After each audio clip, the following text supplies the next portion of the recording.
आज हम पढ़ने वाले सार्क। सार्क के अंदर कितने देश आते हैं उनको पढ़ेंगे। तो हम आपको बता दें कि सार्क के अंदर कुल 8 देश आते हैं। कितने आते हैं? 8 देश आते हैं।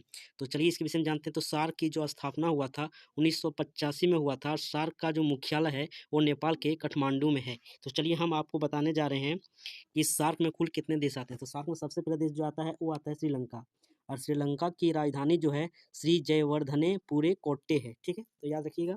और इसका जो मुद्रा है श्रीलंकाई रुपया है। ठीक है, इसके बाद आता है, आप ध्यान से देखिएगा, तो ये है मेरा पाकिस्तान। जो भुक भुक कर रहा है ये मेरा क्या है?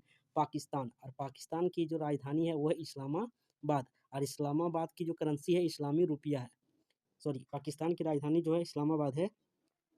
ठीक है, और इसकी जो रुपया है पाकिस्तानी रुपया है। पाकिस्तान के बाद आता है अफगानिस्तान। क्या था? अफगानिस्तान की राजधानी है काबुल। क्या है? काबुल। आप देख रहे हैं कि जो भुक भुक कर रहा है इस कलर का, इसको हम क्या बोलेंगे? ये है अफगानिस्तान। इसकी जो रुपया है अफगानी रुपया। ठीक है, उसके बाद आता है इंडिया। अभी देख रहे हैं ये क्या है मेरा? इंडिया। तो इंडिया की राजधानी आप देख रहे हैं क्या? न्यू दिल्ली। ठीक है, और इसका जो मुद्रा है ये क्या है? रुपया है। इसके बाद मेरा आता है नेपाल। नेपाल की राजधानी है काठमांडू। नेपाल की राजधानी क्या है? काठमांडू। ये भी किस में आता है? सार्क देश के अंतर्गत आते हैं। इसके बाद आता है मेरा भूटान। क्या आता है? भूटान। भूटान की राजधानी क्या है? थिम्पू। ठीक है, ये भी किस में आता है? सार्क देश के अंतर्गत आते हैं। इसके बाद आता है बांग्लादेश। क्या आता है? बांग्लादेश। और मैप के जरिए याद रखिएगा, जल्दी याद रखिएगा। तो बांग्लादेश भी किस में आता है? सार्क देश के अंतर्गत आता है। इसके बाद जो मेरा आता है वो आता है मालदीव। और मालदीव मेरा क्या है? यहाँ पे नीचे में। ठीक है, इसे बोलते हैं मालदीव। ठीक है, तो इसकी जो राजधानी माल